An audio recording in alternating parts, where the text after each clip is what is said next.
ডাকসু নির্বাচন বানচাল হতে পারে বলে আশঙ্কা জানিয়েছেন কয়েকজন প্রার্থী। একে অপরের বিরুদ্ধে চলছে আচরণবিধি লঙ্ঘনের অভিযোগ করেছেন প্রার্থীরা। প্রশাসনের বিরুদ্ধে পক্ষপাতের অভিযোগ উঠেছে। অবশ্য বিশ্ববিদ্যালয় কর্তৃপক্ষ বলছে অভিযোগ পাওয়ার সাথে সাথেই ব্যবস্থা নেওয়া হয়েছে, নির্বাচনও যথাসময়ে হবে। বান্ডেল থাকলে প্রতি সেনমানিতে টাকা বাঁচবে। বিকাশ সেনমানি বান্ডেল কিনে জিতুন প্রতি লেনদেনে।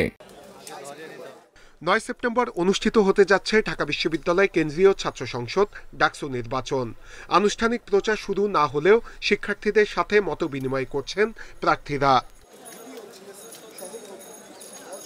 প্রশাসনের বিরুদ্ধে পক্ষপাতমূলক আচরণের অভিযোগ ছাত্র শিবিরের।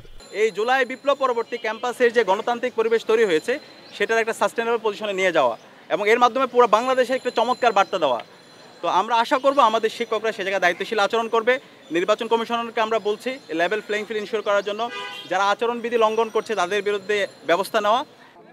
ছাত্র দলের অভিযোগ, গুপ্ত শিবিরের নেতাকর্মীরা অপপ্রচার চালাচ্ছে, নারীদের নিয়ে কুৎসা রটানোরও অভিযোগ তাদের। নির্বাচনের লেভেল প্লেইং ফিল্ড নিশ্চিত করেন।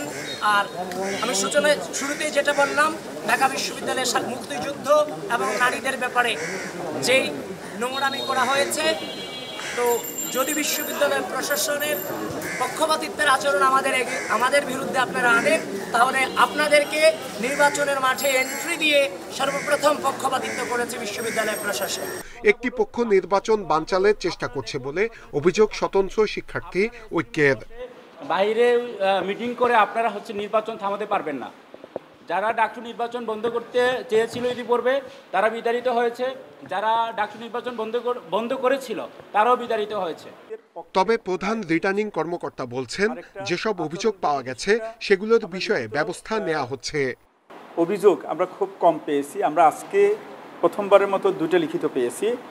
আর মৌখিক যে সকল অভিযোগ আসছে, আমরা সাথে সাথে বিশেষ করে বিলবোর্ডের বিষয়ে একটা অভিযোগ আসছিল যে ক্যাম্পাসে রঙিন বিলবোর্ড দিয়ে ছড়িয়ে দেওয়া হয়েছে। আমরা কালকে শোনার সাথে সাথে আমাদের প্রক্টর অফিস, স্টেট অফিসের মাধ্যমে আমরা সেটা ব্যবস্থা করেছি।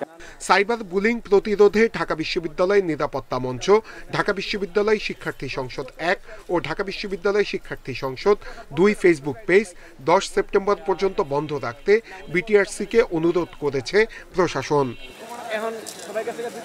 নূরে আলম, ইন্ডিপেন্ডেন্ট নিউজ, ঢাকা।